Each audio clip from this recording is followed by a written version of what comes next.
Alright, I'm back. This is part 2 in how to use the Motic Microscope digital camera. In part 1 I taught you how to calibrate the scope, and that's the first thing you should always do, to basically tell the software what you're comparing all your other specimens to. So we use that calibration dot as a set measurement. It was 150 microns across. We know that to be true.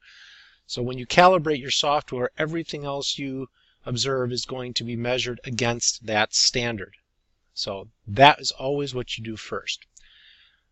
Second part of this video will deal with just simply how to take pictures of specimens and how to save them. So we always start off on our network computer. There's our Novell window.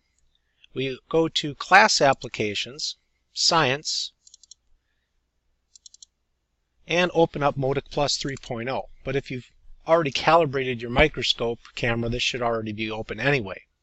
Okay, you always calibrate your scope before you put the camera on top of the microscope.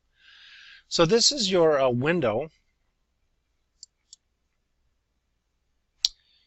There's a couple of ways to do this.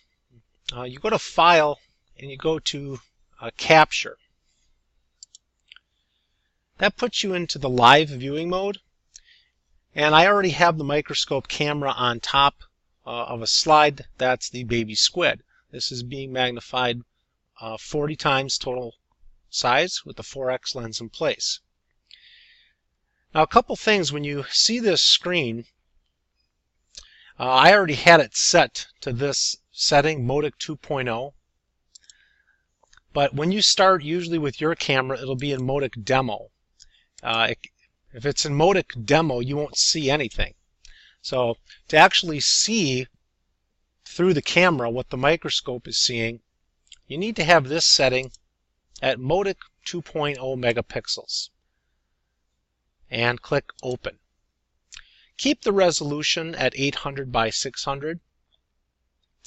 It's got two features here. If it's on auto exposure, the software kind of tries its best to control the amount of light coming from the room to the specimen. Or you can deselect it, and you can have a little bit more manual control by increasing the exposure or increasing or decreasing what's called gain. Now you can see by me adjusting both of these, I can get a much more exact kind of picture of what I want to see. So I would suggest clicking or deselecting the auto exposure and just playing around with the exposure and the gain buttons until it looks best to you. You always want to make sure that this gamma section is not enabled. It might help to click white balance or background balance. That obviously didn't help, so let's deselect that. So you can play around with those different settings just to try to get the best view. So let's say this is a pretty good picture under 4x, and you want to snap a pic of this to save it. It's really, really simple.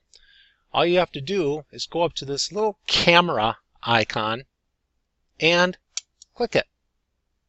Now nothing seems to have happened, but if I go here, this shows the back, kind of behind the scenes, what's going on, the background mode, and you can see that I have taken a picture of the squid. So once again, to snap a picture, let me go back to the live mode. This is live mode, this is behind the scenes mode. Live mode. All I have to do is click on this camera icon. Nothing really dramatic happens. There's no sound effect, or you really don't know that it's taken a picture. But if we go to behind the scenes, it actually has.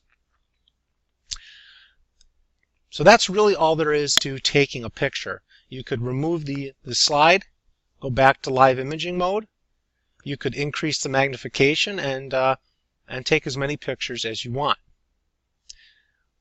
So in the next section of the video, I will show you how to actually measure a specimen and how to save it to a Google Doc.